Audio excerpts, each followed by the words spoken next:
ইসরায়েলের সাথে যুদ্ধের পরই একটি কথা বারবার বলছে ইরান, নিজেদের আসল মিসাইল এখনো প্রকাশ্যে আনা বাকি। যুগের পর যুগ ধরে মিসাইল ও সমরাস্ত্রের বিশাল ভান্ডার গড়ে তুলেছে ইরান।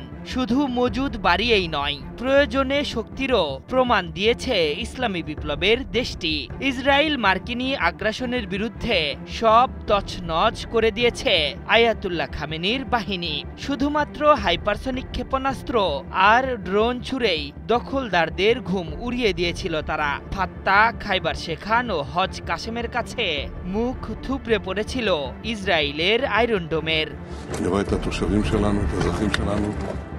এবার যে ঘোষণা দিয়েছে ইরান, তাতে তো রাতের ঘুম উড়ে যাওয়ার অবস্থা শত্রুদের। সাম্প্রতিক যুদ্ধে ব্যবহৃত মিসাইলের চেয়েও কয়েক গুণ শক্তিশালী ওয়ালটন এখন দেশের সীমানা পেরিয়ে পৌঁছে গিয়েছে 50টিরও বেশি দেশে।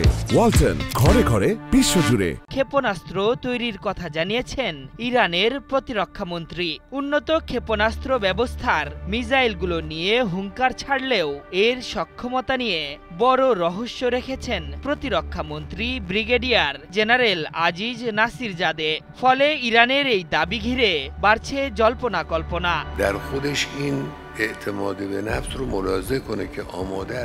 ইরান প্রতিরক্ষা মন্ত্রীর বরাতে আল মায়াদিন জানিয়েছে, সাম্প্রতিক সংঘর্ষে ইরানের ব্যবহৃত ক্ষেপণাস্ত্রগুলো বেশ কয়েক বছর আগের তৈরি। তাতেই শত্রুদের কঠিন জবাব দিয়েছে তেহরান। অথচ প্রতিরক্ষা শিল্প আরও আধুনিক ও প্রজন্মের সবচেয়ে কার্যকরী ক্ষেপণাস্ত্র তৈরির দাবি করেছে তেহরান। তবে রহস্যময় ওই ক্ষেপণাস্ত্র নিয়ে বিস্তারিত কিছু জানাননি দেশটির প্রতিরক্ষা মন্ত্রী। তবে শত্রুদের কঠোর হুঁশিয়ারি দিয়ে তিনি বলেছেন, শত্রুপক্ষ ভবিষ্যতে যদি কোনো আগ্রাসী পদক্ষেপ নেয়, তাহলে এই অস্ত্রগুলো ব্যবহার করবে ইরান।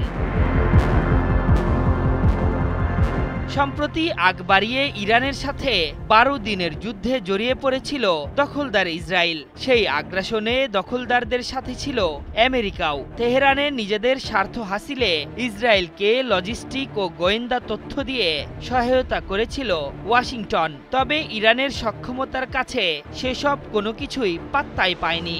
এদিকে ইরানের প্রতিরক্ষা শিল্পের অগ্রগতি তুলে ধরে নাসিরজাদে বলেছেন, দেশটি তার ক্ষেপণাস্ত্র ভান্ডার আধুনিকীকরণে গুরুত্বপূর্ণ অগ্রগতি অর্জন করেছে এবং যেকোনো সম্ভাব্য হুমকি মোকাবেলায় প্রস্তুত রয়েছে তেহরান বলেও জানিয়েছেন তিনি।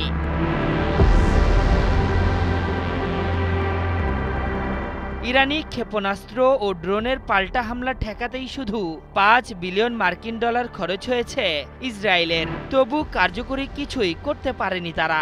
আয়রন ডোমকে ব্যর্থ করে অধিকৃত ভূখণ্ডে আছড়ে পড়ে খাইবার শেখান, ফাত্তা ও হজ কাশেমের মতো মিসাইলগুলো। আর এবার যদি এসব ক্ষেপণাস্ত্রের চেয়েও ভয়ানক কিছু তৈরি করতে পারে তেহরান, তাহলে তো যুদ্ধের ময়দানে একচ্ছত্র আধিপত্য করবে খামেনির বাহিনী। আশরাফুল ইসলাম, ৭১।